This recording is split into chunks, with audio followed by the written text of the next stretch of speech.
Сәлем достар, менің есімім Назым. Бүгін сіздермен ең көп қойылатын сұрақтардың бірі, яғни торттың диаметрін өзгерткенде, оның массасын қалай өзгерту керек, яғни рецепті қалай өзгерту керек диаметрге туралы, сол жайлы толық түсіндіріп кететін боламын. Енді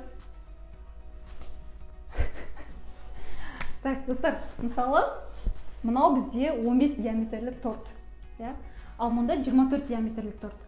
Осы торттың рецептіменен мына тортты қалай шығарамыз?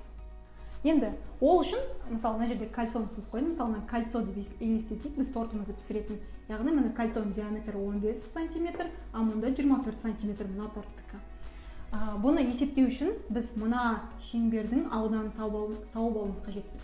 Бізде ол үшін математикада формула дайындап қойған, дайын формула S тең PR квадратқа. Мұндағы пиіміз ол тұрақты шама, өзгермейді, ол 3,14-ке тең. Енді еш қиындығы жоқ ары қарай есептеудің. Ең алдымен мына жердің ауданын тауып аламыз.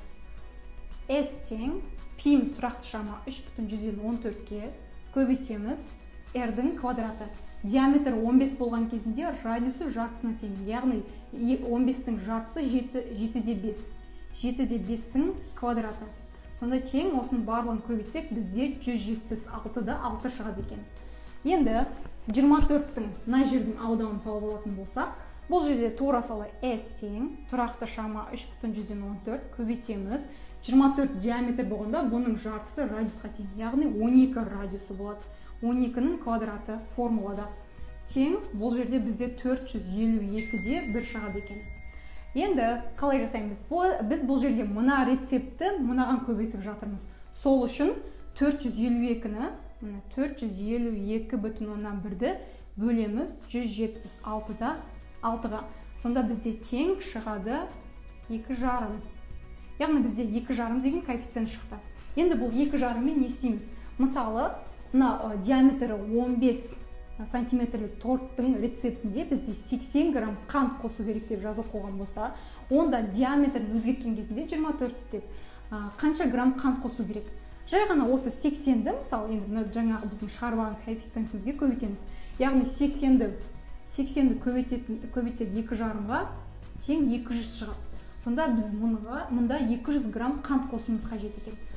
Немесе көбісі жұмыртқаны сұрайды. Мысалы, мұнда 2 жұмыртқа қосу керек деп жазылған рецептте. Оны қалай есептейміз? 2-ні көбейтеміз 2,5-ға, сонда 5 шығады. Демек, мұнда 5 жұмыртқа қосу керек екен.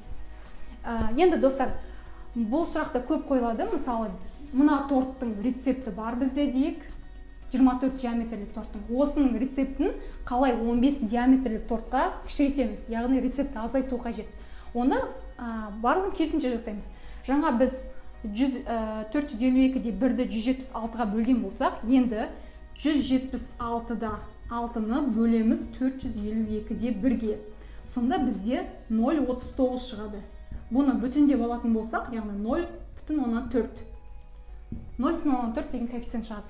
Енді тексеретін болсақ, мысалы, мұнда 200 грамм қант деп тұр, 200-ді көбейтсек 0,14-ке, онда 80 шығады. Демек, біздің шығарған есебіміздің бәрі дұрыс екен. Енді, мысалы, 24 диаметрлік торттың ішінде бізде 500 грамм ұн қосу керек деген. Бізде диаметрлі 15 сантиметрлік қана кальцомыз бар. Біз рецепті қалай азайтамыз? Жаңағыны 0,14-ті көбейтеміз 500-ге, сонда бізде 200 шығады. Демек, диаметрі 15 болған жағдайда 200 грамм қант қосу керек екен. Қыздар, осымен барлығы сіздерге түсінікті болды деп ойлаймын. Егер де тағы да сұрақтар туындап жатса, маған дайректке жауап берсеңіз болады.